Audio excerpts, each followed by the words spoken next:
Welcome back to Crooked Spine Show, my friends. This is Ana Robles. She is a specialist in business consultation, stress management business.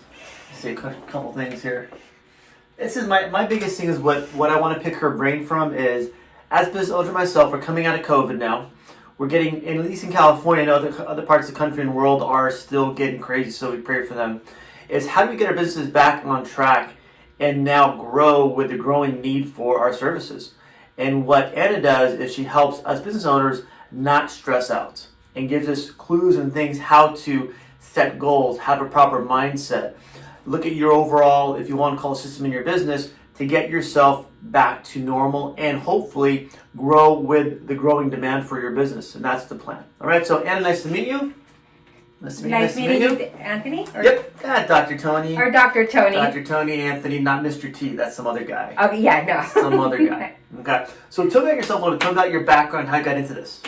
So I actually have 30 years of corporate America. Mm-hmm. I worked for 15 years in the restaurant industry, and I was actually a director of training where I actually oversaw 18 restaurants in the San Gabriel Valley. Okay. My job there for 7 years was to train the managers how to properly run a restaurant and to maximize the profitability, as well as developing a teamwork with the employees, because without the employees, you're not going to be able to be a successful manager and have a successful business. And then I transitioned to a different career. I felt that I had already reached my potential in the restaurant business, and I moved on and I was exploring a little bit of entrepreneurship. Wasn't quite ready because I didn't have the right mindset. Why is that? I had not worked on self-development. Got it. Okay. You knew this. This is your if you want to call it your specialty, but you weren't ready for this yet. I wasn't ready for that. Because, as we all know, self-development is really working on ourselves and really getting rid of the self-talk, the one that tells you you're not able to do that. And when you get rid of the self-talk or you fire that committee, then you tell yourself, no, you're wrong. I could actually do what you're telling me I can do. But do you have to pay them unemployment or just no disability? Okay, I just want to make sure. No, you fire them. In California, sometimes you have to California, no matter who you are. Okay. Well, since they're in your head, you fire them. Okay, I love comedy, so I try to put some comedy in there. And part of it too, I think, even in my specialty too, you go into school, getting your studies and getting your tests and getting your boards and getting your certification done. Boom! All of a sudden, now I have to run a business. Now I have to run what is this thing? This is why, in general, at least when I graduated 1,000 years ago, have people graduate from school, from medical school or chiropractic school, have people are actually doing something else 5 years later, because you know how to run the business based on your mindset, based on their skills after they graduate, how they learn that, how they get their mindset ready for that. So I completely understand what you're talking about, because same thing when I came into practice, I worked as an associate for 2 years. In that period of time after when you're in school for it's 3.5-year, 4-year program in chiropractic school, you don't want to see a book for about a long time. So I got into books in over time, about 6 months, of running your practice, the mindset, what it takes, examples of this, classics out there, how to work on this versus anything else. Right. So I understand where you're going, where you're getting into. So go ahead. Okay. So we have the practical. We have now I know all this. I could go apply this. And I realized early on that I wasn't prepared here. So I started to invest in myself, attending seminars, reading books, just becoming a magnet and a sponge of getting all this information. So while I was working on myself, I went back to corporate America, complete different industry. Which was? Fashion industry. Got it, okay. And again, I worked my way to the top of that industry, and all of a sudden that voice starts telling you, you're meant to do something else. Where are you going to go from here? You've already maxed out. So that was the opportunity for me to leave and explore possibilities. And as I'm exploring the possibility of being an entrepreneur, I dabble here and I dabble there.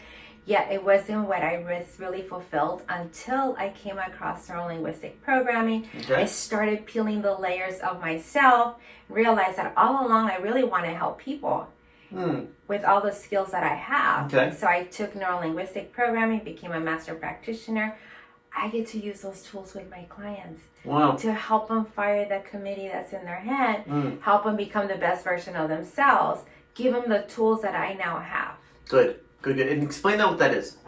Neuro-linguistic programming is really the study of or learning to be the most excellent self or version of yourself. Got it. Okay.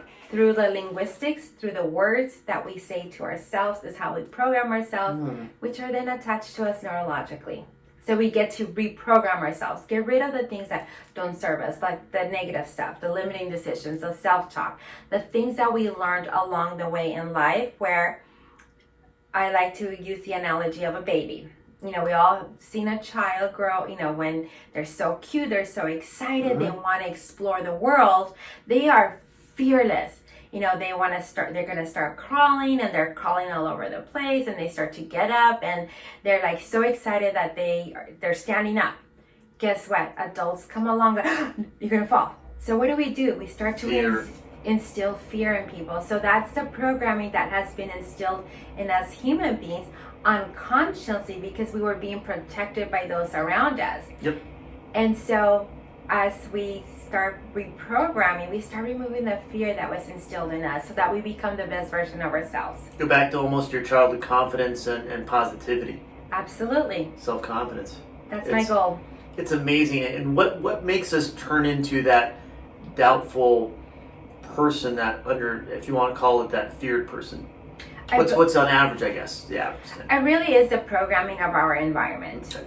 Reality is, during the time that we are born to the time we're 7 years old, this is where we are being programmed by those around us. We are seeing how they are behaving. We're seeing their actions when we take actions as a child. And then we develop into another area after we turn 8, where we want to start modeling. That's when you see the child, like, you notice if they're holding the pen or a pencil a certain way, well, that means that someone at their house is smoking. Or they hold the glass and they swirl it, well, someone's probably drinking at their house. Not just water, exactly. Something on the rocks. Right, something that's not clear. Yes, well, maybe it's clear. It's called something else. Right. Yeah, right. So that's where it all starts.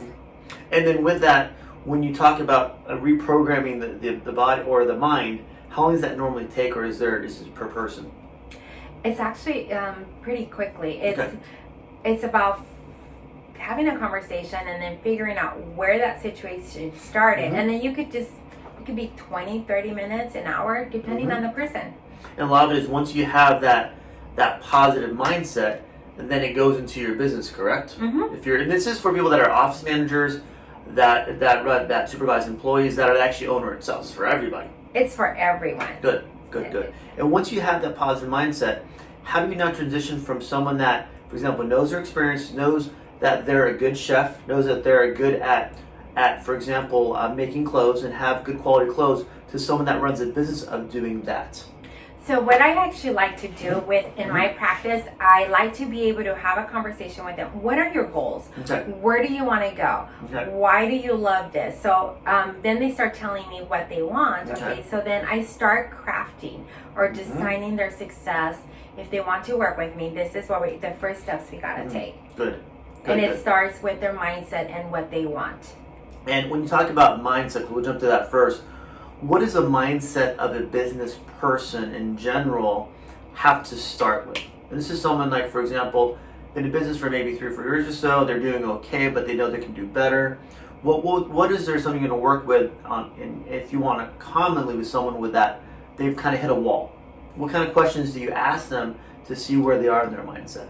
So what I usually start with is finding out what I'm finding all the Anna secrets, so you're welcome, people.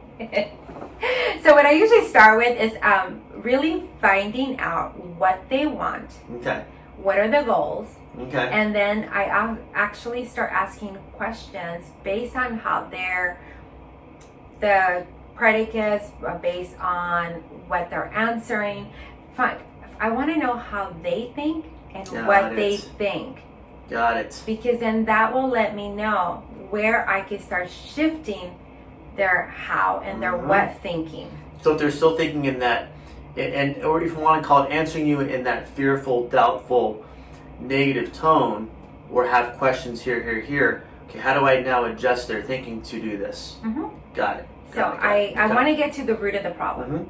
So reality is, if you want to work with me, I don't just work in your business. Good. I work up here. Good. So it's about making an investment on yourself. Once I shift this, everything else starts moving this way. Well, I did talk with someone who's a life coach before. A lot of this, we live in our primitive brain. We live in the fear. We're getting chased by a tiger. We got to hide in a cave. Versus the frontal lobe is where we're more creative. How do we figure out the problem? How do we figure out the next step? How do we get there? Is that kind of the same process? Perfect. Okay. And then going from there, once you have their mindset, okay, we're in a positive mindset. We're here now. We're going to work on your mindset skills. What's your next step with your clients normally? Creating evidence. Okay. Of their belief. Okay. Creating actions. So I like to say that I'm like your coach. Like, think of an athlete. Think like a Kobe Bryant. Think of, the Fernando Valenzuelas. Think of the Kobe Joneses. There's so many athletes out there. Yeah. Or the Michael Phelps. In order for them to reach the success that they have, they actually hire someone to expose the blind spots, to expose the areas where they need to make improvement. Weaknesses. Their weaknesses, absolutely. Okay. So that's what I get to do. I get to expose those things and come up with a plan with you. I don't tell you what to do. This has to be you, right? You're the owner. You're the person who has to do the work. Absolutely. And so once we expose that, then you get to work on it, and I just come along to support you, to ensure that you're doing what you need to do. And you're the outside picture. Okay, here's where you are. I can see behind you. You don't have eyes behind your head. What you're doing right, wrong, and kind of guide in the right way. When they start going off track, boom, get back on track. Stop thinking this way. Let's get back on. You're not thinking right. You're not doing the right things. Let's go back over here. Right, and I walk alongside the journey with you. Good. And some of my clients connect with me on every single day. We have one phone call a week, and we have a plan. However, there's things that I want to make sure that we're doing them together. So connect with me on a daily basis. Well, a lot of days when you're in a business, nothing's ever smooth. Everything's like, if you walk in the door, like, oh, the plumbing's out. We have a flood. Great. Oh, there's no power today. Great. Or someone calls and complains. Great. So you're helping them keep that positive mindset through that process. When they have a problem, they can call right away, get you back on track. So once we change this often enough and long enough, that we can stay there as our normal versus where we're used to. We don't keep falling back to what we're used to. Correct. Which has kept us in the dark place or the ceiling place where you can actually grow now once you get that mindset going. Yes. Fantastic. So it's really creating evidence so that you believe that you could actually get from point A to point B. Yes. Yes. But it says it starts up here first. Absolutely starts up here. And when you say apply the evidence and get the application, what does that mean? Well, for example, I had a client that had a very successful event a couple of months ago. It's planning on having another event. And the goal was like, I want to have this number of people attend the event. Well, we're not quite there. So wait, hold on. This was your first event, and that event was successful. Now you want it like 10 times. You don't have enough evidence to get there. But yet, let's look at this event, at the success, how we can duplicate it. What did we learn from that? Now you have another event, and you have quite a bit of people signed up. How do you make this event better than the last one? So quality over quantity. Okay. So you start evolving that way, and now you're creating this evidence to support that you are an incredible presenter, that you have an incredible workshop that you get to deliver to your clients, versus thinking, oh my gosh, I didn't. You're almost overconfident, so now you set yourself up for failure. And self-destructive mode. I've been there before. Sometimes in every minute of my day. I don't believe that. I like to entertain myself every day, and that's part of it. I think is sometimes we're so go-get, we're gonna get it, and all of a sudden we're like, oh, now we're disappointed again. So you help them, instead of doing that wave up and down, you help them kind of maintain that growth the whole time, where it's steady Eddie, not just chaos every time. Correct. Nice. Nice. Yeah. We talked about before a little bit pre-show about working on your business versus in your business. What does that mean? I know what that means. I kind of think I know. But what do you think? What does that mean when you clarify it with your business owners, your managers? your employees? So a lot of times, small business owners, even like myself, we create a job and we call it, it's my business. So we are we're doing what we know how to do best. I'm seeing clients, okay? You're seeing patients. So we book our entire, 8 hours a day with seeing patients, or we're seeing clients. Where are we creating time to work on our business, which could be the bookkeeping, which could be developing the program, which could be the marketing? That's working on your business versus working in your business. You're actually doing what you excel in. Good. So it's almost like, okay, if I'm a chiropractor, I'm seeing people all day long, good. But if I'm worried about the marketing, the bookkeeping, things like that, I may be bringing in, say, $10,000 a day, but $12,000 might be leaving the practice every day. I would not be business. No, that seems stressful. It would be, wouldn't it? Yes. So by working on your business, what percentage do you recommend people work on the business versus in the business? Every business is different. I would say to start with like a quarter percent of your day to work on your business. It's your scheduling, it's your marketing, it's your networking, it's your follow-up with emails, your calendar. It could be an hour, it could be 2 hours, but really focus on what are you going to do to grow your business and to grow yourself. And can that be you, or can that be someone else in your office, in your business? Or is there, for example, doing the email checks, doing this, and doing the phone calls, can that be someone else and they come back and report to you, here's what we did today. This is our daily thing we did. I think as a CEO, it's about delegating what you no longer need to do. Yes. Delegate, because then you're going to have a bigger reach. But what mindset do you need to delegate to be able to delegate? You need to have the comfort and the belief in yourself that somebody else could do the job, because they are the experts at what they do. You're the expert at what you do. And if you allow that person, you're allowing yourself to grow. So it's being able to say, you know what? That's not what I'm good enough at. No. I could hire someone to do what they're better at, and then I get to focus on my craft. Good. And what I like, a lot of it is when we own a business, you think you have to do everything. You think you have to know everything. And the problem is that causes, in my sense, burnout. Absolutely. So then all of a sudden, no one's happy. Absolutely. Because reality is, you're great at what you do as fixing people with, chiropractor. Are you really good at answering the phones? Are you really good at doing the... I answer the phone, and they say, this is my say, okay, cool, thanks. And they go, what can we help you? And they go, blah, blah, blah, and they go, okay, great. Anything else? Good. And then I'll hang up the phone. The girls will come back from doing something else to ask me, who was it? I have no idea. What they need? I don't know.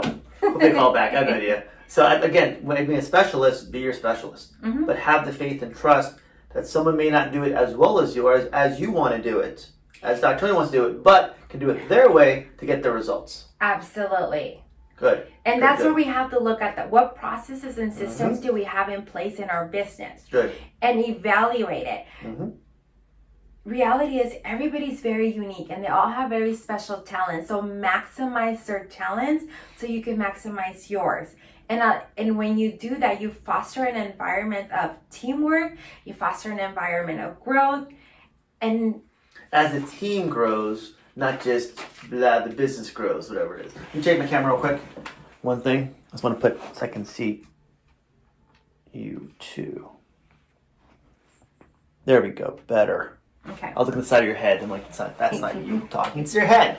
So, and a lot of it is, taking out the quick break, is when you run a business, realize you need people working with you if you're not a single person business to help you grow. Even if you are a single person business, can you farm out your emails? Can you farm out certain things? And when I farm things out myself, and maybe good or bad, I'm not sure, is I look at the positive ROI. Can I get positive ROI from hiring someone for, say, $30 an hour that can bring me business in, that maybe $60 an hour? Can that be, is that a way to look at it, or is it different ways? Okay, so you as a business owner, you don't have to give me any numbers, and we don't have to share them in millions of pennies. Right. Millions of pennies. So you know what you charge, you know what you're worth. So if you're worth $500 an hour, are you going to actually take an hour of your time to do emails? Painful. When you could actually hire someone for $15, $20, $30 an hour to do that, and they're phenomenal at it, and it makes more sense, right? But why do business owners not do that? You know why? Because we're not ready to let go. Okay. We're like control. In reality, when we're controlling something, we think we're controlling everything. We're controlling nothing. And can it affect them personally on a personal level? Absolutely. How? Stress, anxiety, overwhelm, frustration, fluster. All those emotions come. And they never leave the office at that point. Because we have Wi-Fi, we have computers that we can take home now. Not the old desktops where the big tower, that would be weird taking that tower home. Because we can go home and do work too. We can work 24/7 if you want to. We work from our tablets. We could work from anything. And that just, we have to find that harmony in life. And we get to. Yes. We get to, because we don't have to do anything. No. We get to choose. It's not communist Russia or North Korea. We have freedom. Yes. So we get to work in our business, and when we get to work on our business, get to work on ourselves, get to work in spending time with the loved ones, get to find that harmony in life. Every successful person that I've known, and I'm sure you've read books, and there's a lot of autobiographies that all talk about finding the balance and working hard, but playing harder. Yes. And playing harder. It's amazing because some people work in their business, say, 40 hours a week, 50 hours a week, but they're just not very happy people. But their results say they get, like, maybe they make, say, $10,000 that week. Someone who works maybe 20% less might only make $9,000 a week, but how much happier are they? When they come to their business, how much happier are they with their employees or supervisors or clients or patients? So now that brings in even more people. It seems too easy, Anna. It's the creativity also that starts to flow. It is easy. Success is easy. You just want to have to choose to be successful and achieve the success. It's really easy. It's easy, but why do people think it has to be hard? It has to be blood, sweat, and tears, I guess. Because we become comfortable in our little box. Stepping out of our box becomes uncomfortable. And the growth is when we step outside the box and be willing to do the things that we don't want to do. Be willing to do change.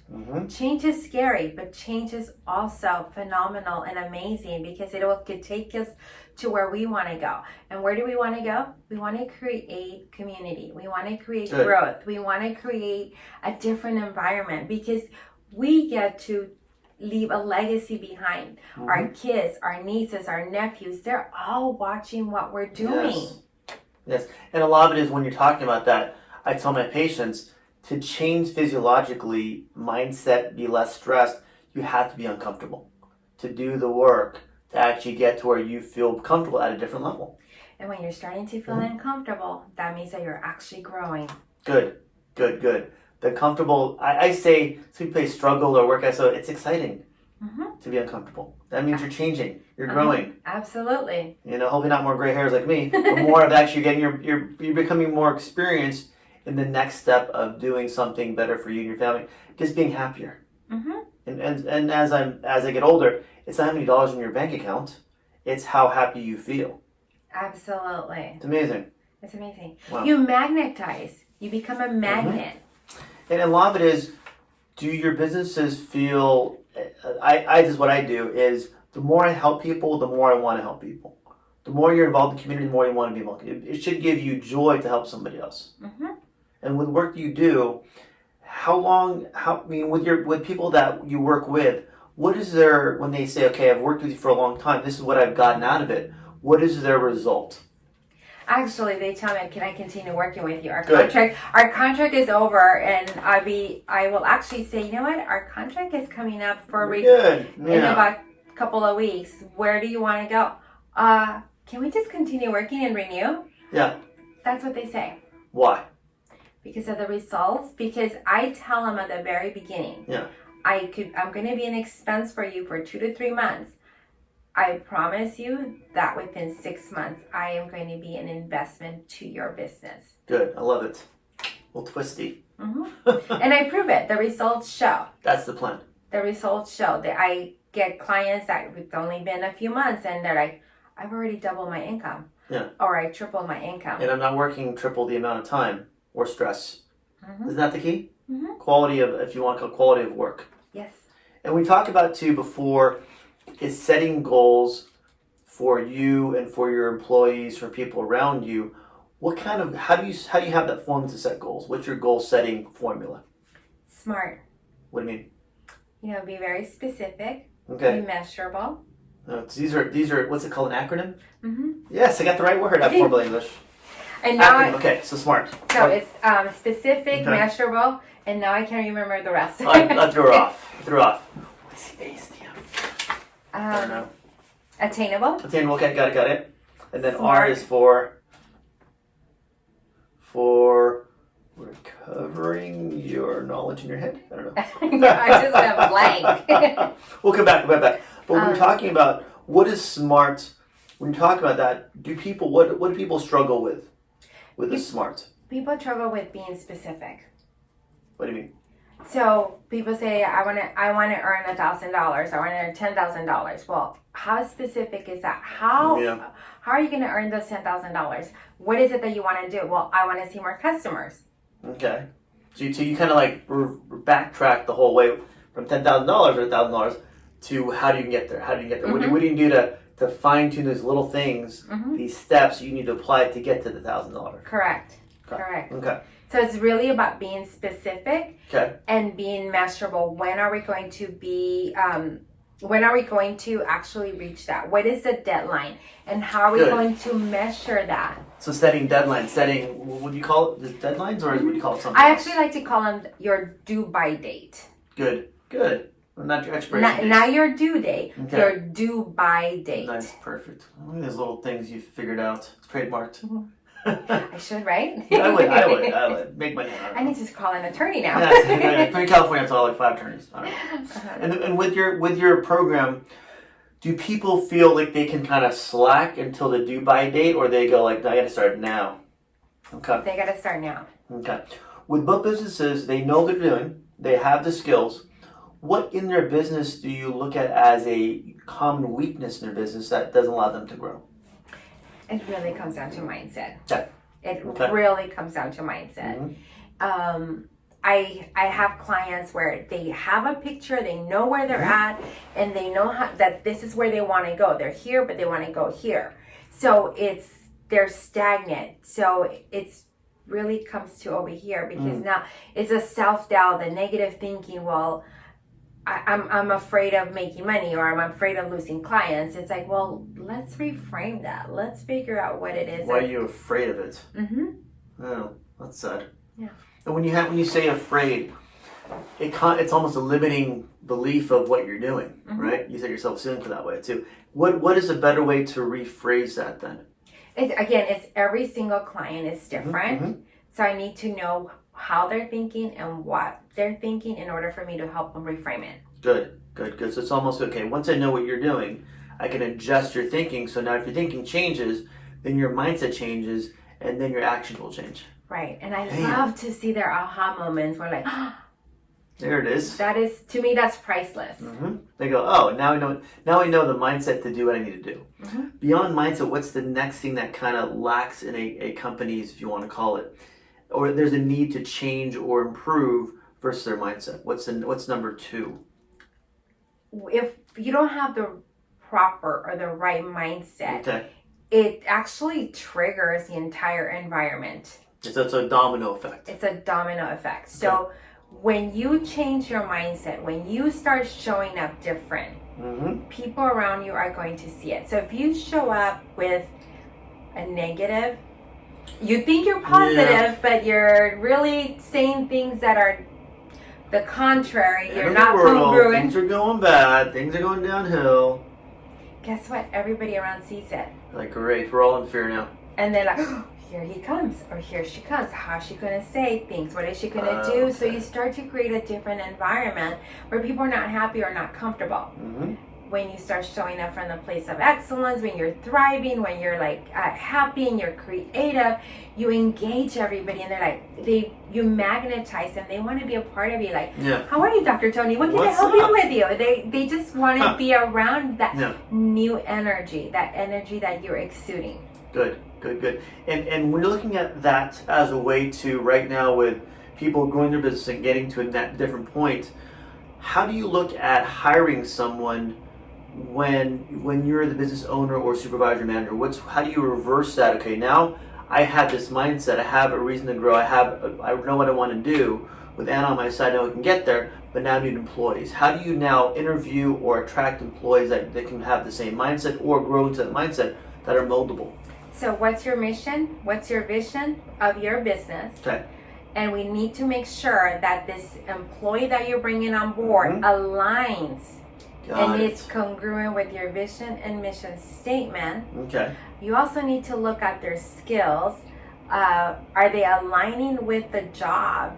And are you willing to train them to become the best version of themselves, and that they could deliver the excellent service that you want to provide? So it's looking at the procedures, what skills they need, the skill set they need, and then how about their mindset? It's very important. You'll see that during the interview. So I actually coach my clients in what kind of questions they might need to ask. Good. For a potential employee, and see if that. First, I want to know. I already know how my client thinks and what they think, so I also know what they're expecting. So, like, I give them some guidance. It's like, consider asking these questions. You almost like you're giving, here's some questions, but you already know what they're going to say a certain way, but they almost have to. Okay, now I've been trained enough. How do I use my training to now make sure as a employer I use that same mindset with someone I'm going to hire? Like you said, so they're lined up properly and they have enough to work with to build that skill level. I think that's the key. Absolutely. Wow. Okay. And with that too, how do you keep someone on track when things don't go well? In the sense where they have a personal issue, or they have to close this for, like with COVID for one too. People have to close this for maybe 3 or 4 months or so, say a hair salon, something like that. How do they now, if they have to close something, get back on track? It's finding creativity. Okay. How can you be creative doing what you do? How can you still change things up?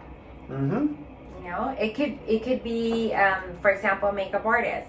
How about creating a online tutorial where you charge people? Okay, come on. All of us are on Zoom. All of us are on video now.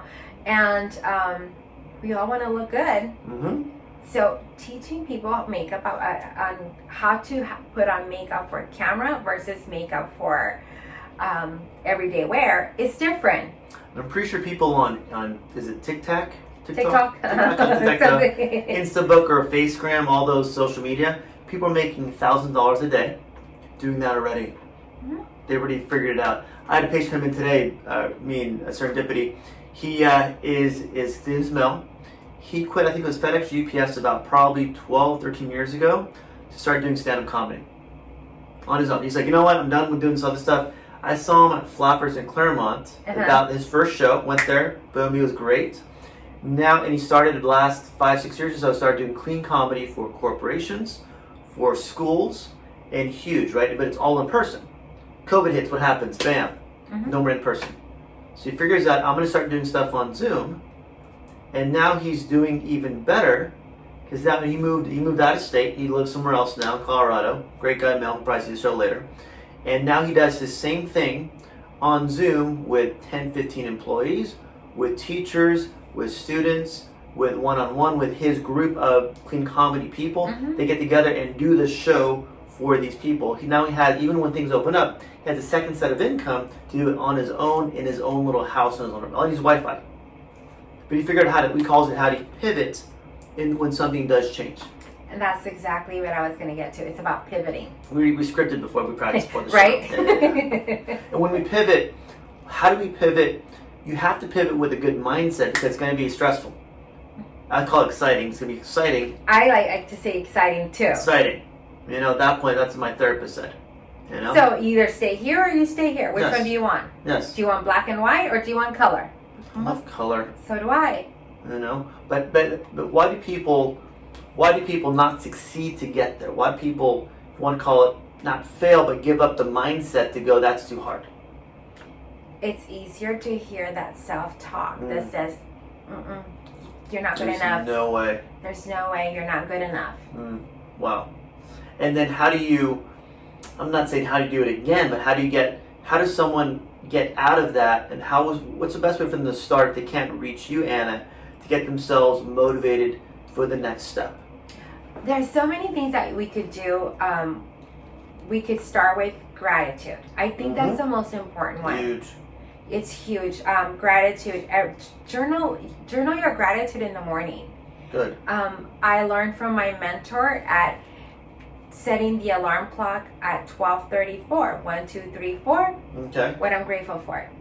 12:34 in the morning? 12:34 in the day. Middle of the day. Like, that's way early for me. I don't think I want to wake up in the middle of the day. Wow. So I Good. I That's practice awesome. gratitude in the morning. I practice gratitude in the middle of the day. Practice gratitude before going to bed.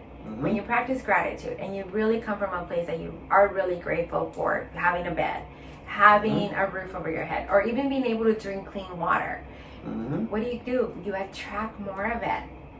The law of attraction. Like attracts like too.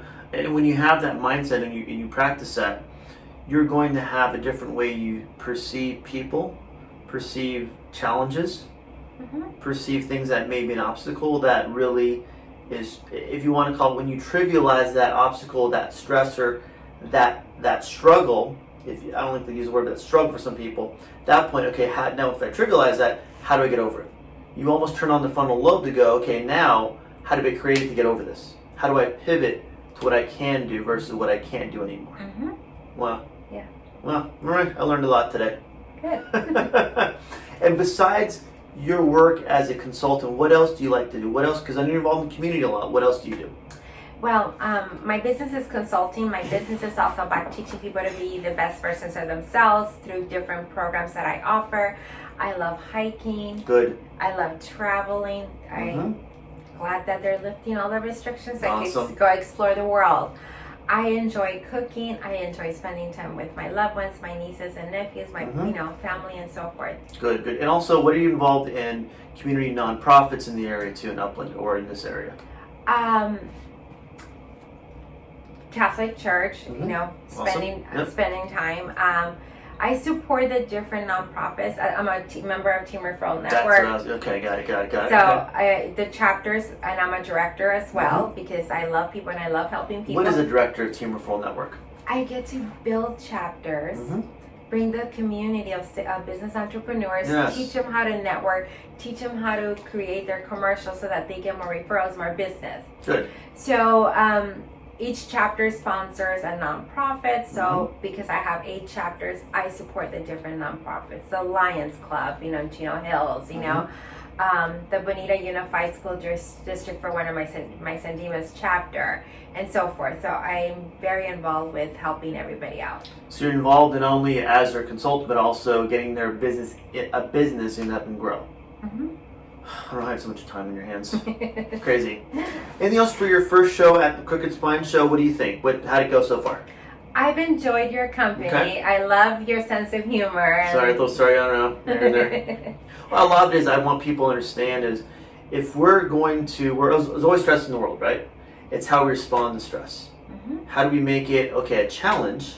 Okay, what's my next thing I can pivot to versus I'm going to give up. I'm done for the day. No, I don't like that attitude. There's always, this is America, right? How do we continue to grow ourselves, our mindset, to become more and more, I want to call it strength, but ability to handle more things and not be stressed.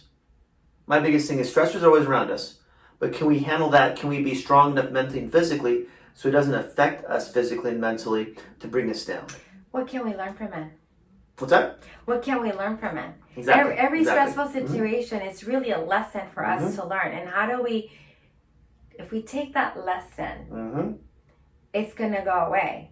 If we don't learn that lesson, we'll put a Band-Aid on it. Guess what? It's going to show up again. Yes. And it's going to keep showing up. Law of attraction.